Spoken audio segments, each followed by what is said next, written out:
Python చూస్ చేసుకుంటే non native వాడికి ఎన్ని ఆప్షన్స్ ఉన్నాయి నేర్చుకుందాం మనం.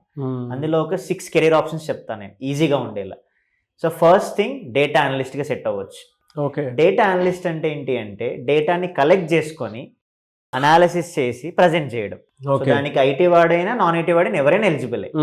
కాకపోతే దానిలో పైథాన్ నేర్చుకొని మనకి ఎక్సెల్ ఉంది కదా టూల్, ఎక్సెల్ టూల్, ఎక్సెల్ ని చాట్ జీపీటీకి ఎలా కనెక్ట్ చేసుకోవాలి, పవర్ బిఐ ఇలాంటి టూల్స్ ఉంటాయి. ఈ టూల్స్ ని యూజ్ చేసుకొని డేటా అనాలిసిస్ వాడు ఏం చేస్తాడు, అవుట్కమ్ చూపించగలుగుతాడు. అలా ఏ ఇండస్ట్రీకైనా నీడ్ ఉంది, హాస్పిటల్ అయినా, ఫిన్టెక్ అయినా, ఈ కామర్స్ అయినా కూడా. సెకండ్ వచ్చేసి బిజినెస్ అనలిస్ట్. బిజినెస్ అనలిస్ట్ ఏం చేస్తాడంటే బిజినెస్కి కావాల్సిన ప్రాబ్లమ్ స్టేట్మెంట్ని అర్థం చేసుకొని దానికి సొల్యూషన్ ఇవ్వగలుగుతాడు.